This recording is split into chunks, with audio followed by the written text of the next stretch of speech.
இதுதான் போத்தீஸ்ல நான் வாங்கின மசக்களி saree. இது நான் வாஷ் பண்ணி தொங்க விட்டுருக்கேன். ஏற்கனவே 2 முறை யூஸ் பண்ணிட்டேன். நல்லா தான் இருக்கு. இந்த ஸ்டோன் எதுவும் போல.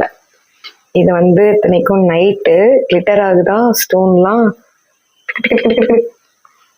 நல்லா தான் இருக்கு. ஆனால் அதுக்குன்னு நீங்கள் ரொம்ப மிஷின் வாஷு இல்லை கையில் போட்டு 4 அடி டங்னு அடிச்சிங்கன்னா போயிடும்.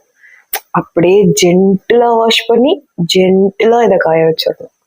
அப்போ உங்களுக்கு உங்கள் லைஃப் வரும். ஆனால் கட்டிட்டு போனீங்கன்னு வச்சுக்கோங்களேன், வெயில்லலாம் சும்மா சிக்கி சிக்கி சிக்கி சிக்கி சிக்கி சிக்கி சிக்கின்னு இருக்கும். சில பேர் நம்மளை பார்க்குற மாதிரி இருக்கும்.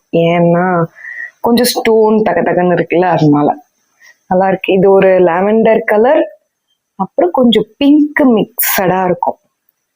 போத்தீஸ் வெப்சைட்டில் இருக்குது. இப்போ இது 875 இருக்குது. ஆனால் நான் இதை 10% ஆஃபரில் வாங்கினேன். நல்லா தான் இருக்கும். இந்த இது ஃபுல்லாக வரும் உங்களுக்கு. அதுக்கப்புறம் பேக் பார்த்தீங்கன்னா இப்படி தான் இருக்கும். பேக் கட்டுற பாருங்க. பேக்கில் வந்து ஸ்டோன் இருக்காது, இந்த மாதிரி வரும் பேக்கில். So Pothys Masakali saree super. After வாஷ்லேயும் எந்த ஜம்கியும் போல. இது முந்தி பாடியிலையும் இதே மாதிரி வரும். உங்களுக்கு பிடிச்சிருந்தா ட்ரை பண்ணுங்க. பாய்.